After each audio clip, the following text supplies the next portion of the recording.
From our Chicago studios, this is the Muslim News on Muslim Network TV. Assalamu alaikum, I'm Samana, Siddiqui. Our top story tonight. The Libyan parliament has called for the immediate expulsion of ambassadors from the US, the UK, France, and Italy. Parliament members accuse these countries of supporting Israel during its conflict with Hamas in Gaza. The parliament, based in eastern Libya and supported by military figure Khalifa Haftar, threatened to halt energy supplies to these nations. It strongly criticized the actions of these countries, asserting they back Israel's actions in Gaza while advocating for human rights and self-determination elsewhere. Libya has been divided between rival administrations since the overthrow of Muammar Gaddafi in 2011. One government is recognized by the UN and the other backed by Haftar. Recent events in Gaza have prompted widespread solidarity protests across Libya. Breaking news alert. Israel's ground invasion has severed all telecommunications in Palestine, including phone and internet services. The Palestine Red Cross reports a total blackout in communication, severely hindering their ability to dispatch ambulance services to aid the injured. Jawal, Palestine's primary cellular company, confirmed that recent bombardments have demolished all international communication lines with Gaza.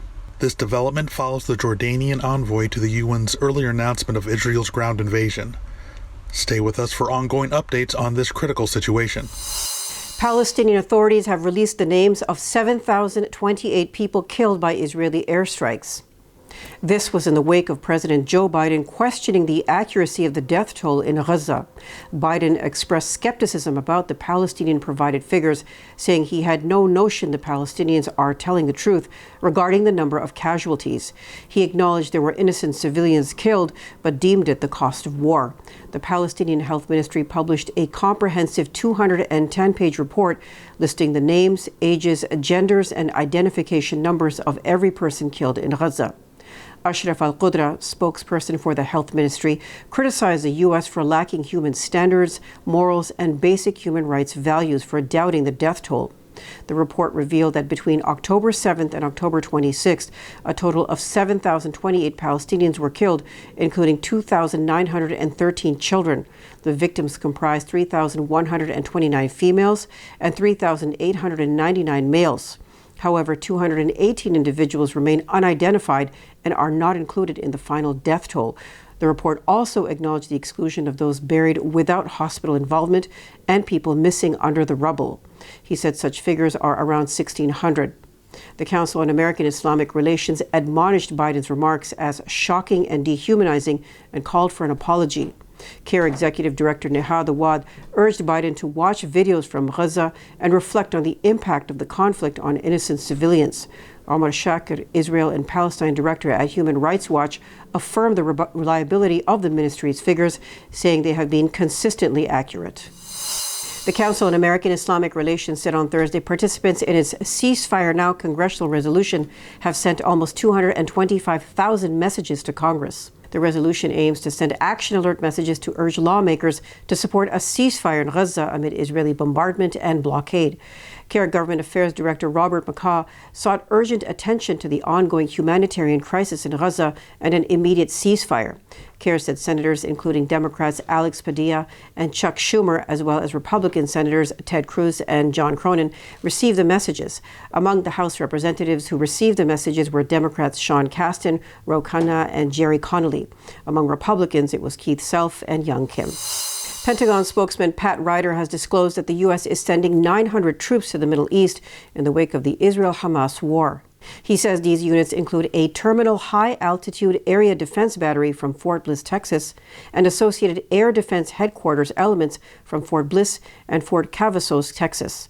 Ryder notes the additional reinforcements are not going to Israel and are intended to support regional deterrence efforts. He says the U.S. is also planning to provide 2 more Iron Dome systems to help further bolster Israel's air defense capabilities and protect citizens from rocket attacks. President Joe Biden's approval rating among Democrats has hit an all-time low, plummeting by 11% since September. According to a recent Gallup poll, the decline is attributed to his handling of the ongoing conflict in Gaza, with 4% of independent voters also withdrawing their support. Biden's overall approval rating now stands at 37%, matching his previous low in April during rising inflation. The survey was conducted from October 2nd to 23rd, coinciding with the Gaza conflict's escalation. Some Democrats have urged Biden to take stronger action to halt the violence and protect Gaza's 2 million inhabitants.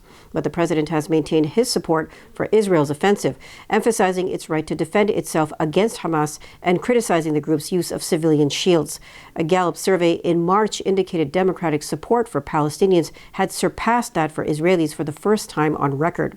The recent poll suggests a sharp drop in approval is linked to Biden's support for Israel during the October 7th attack by Hamas. His current 75% approval rating among Democrats is significantly below the 86% average from his own party throughout his presidency. 8 members of the Congressional Progressive Caucus opposed a bipartisan House resolution expressing unconditional support for Israel. The resolution passed with a wide majority of 412 to 10 votes. This marks the House's first action under newly elected Speaker Mike Johnson. Led by Michael McCall and Gregory Meeks, the resolution reaffirms support for Israel's attacks against Hamas. Progressive Cori Bush, one of the dissenters, criticized the resolution for being one-sided and failing to mourn the loss of Palestinian lives while permitting further violence. She emphasized the need for the U.S. government to prevent further atrocities. 7 more Progressive Caucus members joined Bush in voting against the resolution. Rashida Tlaib, the first Palestinian-American woman in Congress, said the resolution provides an incomplete and biased account of the Israel-Palestine situation. She argued that such an approach does not contribute to a just and lasting peace. Human rights organizations, legal experts, and the United Nations have accused Israel of committing war crimes during the current conflict. Progressive advocacy group Justice Democrats denounced the resolution as one-sided and accused Congress of approving the death of Palestinians and the Israeli government's actions. Sweden will deport Iraqi national Salwan Momika, who allegedly burned copies of the Quran in recent months. Migration Office spokesperson Jesper Tengroth told broadcaster TV4 that Momika's residence and working permits will expire April 16th. Officials say they will not be renewed and he will be deported. Tengroth says the decision was based on false statements Momika made in his applications for the permits. Momika burned a copy of the Quran outside the Turkish embassy in Sweden in June. He made headlines a week later when he burned the Muslim holy book outside a mosque in Stockholm during Eid al-Adha, a major Islamic festival. Along with Denmark and the Netherlands, Sweden has faced wide-ranging criticism for permitting public desecration of the Quran under police protection. 5 suspected Kashmiri militants were killed Thursday in the Kupwara redistrict of Indian-administered Kashmir along the line of control dividing India and Pakistan. Police and the Indian Army launched a military operation in the Machil sector of Kupwara. Director General of Police Dilbagh Singh told reporters after visiting a Hindu temple in the Kupwara district that 10 residents had joined militancy in 2023 compared to 110 local militants who joined in 2022. Last month, Singh said the recruitment of local militants has drastically declined. 4 Indian security forces personnel, including 3 officers and 2 militants, were killed separately in gun battles last month. In April, 5 Indian soldiers were killed when unidentified gunmen opened fire at an army vehicle. In August last year, militants attacked an Indian army post, killing 3 soldiers. That's all from our Chicago studios tonight. Thank you for tuning in. You can subscribe to our YouTube channel and hit the bell icon for the latest updates. For more content, keep watching Muslim Network TV or visit muslimnetwork.tv. Salam and good night.